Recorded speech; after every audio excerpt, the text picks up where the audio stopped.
There is some backlash in Australia this week over a visit to the continent by Prince Harry and Meghan Markle, their first visit to the Commonwealth country since stepping back from royal duties in 2020.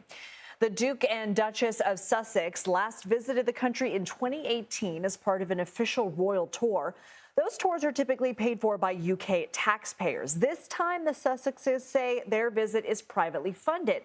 But there have been some complaints from Australians about the added security costs and appearance fees for what they say is a trip all about promoting the Sussex brand. I want to bring in CBS News royal contributor Amanda Foreman. Amanda, a petition against taxpayers picking up the couple's security costs has gathered tens of thousands of signatures. So if this trip is privately funded, why are locals footing the bill for their security? Well, yes. So this petition, I think, has just under 50,000 signatures, which is significant, but it's not huge. Let's not give this too much weight. And that also goes for the charge of it being, publicly funded.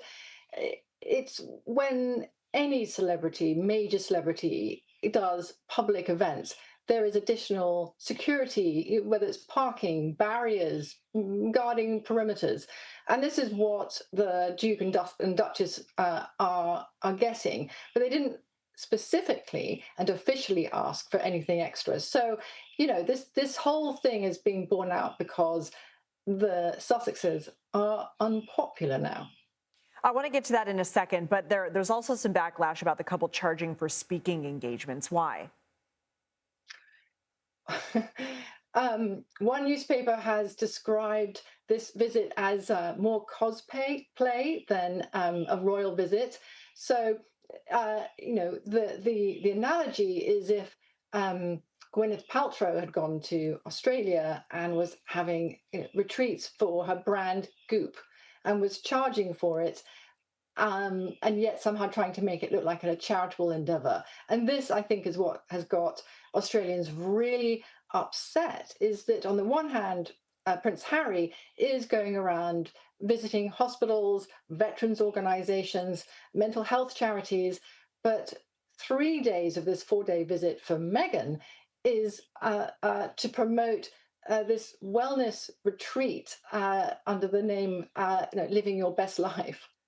Okay, so you mentioned their popularity has taken a nosedive. Why is that? And can you give us a comparison to help us understand how popular they were maybe in their last visit in 2018 versus now?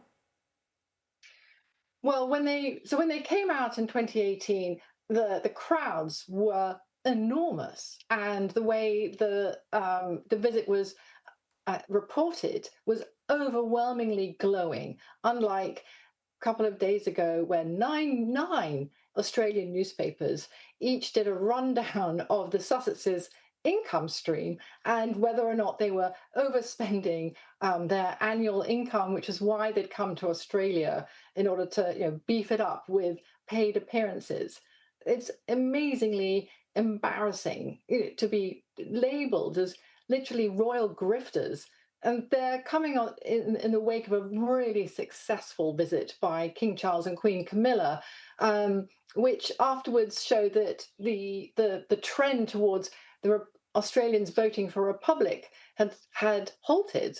And in fact, the monarchy itself is regaining its popularity. And just though to play devil's advocate for a second, some of the footage that I've seen, they are being warmly received. And so people are still lining up to see them.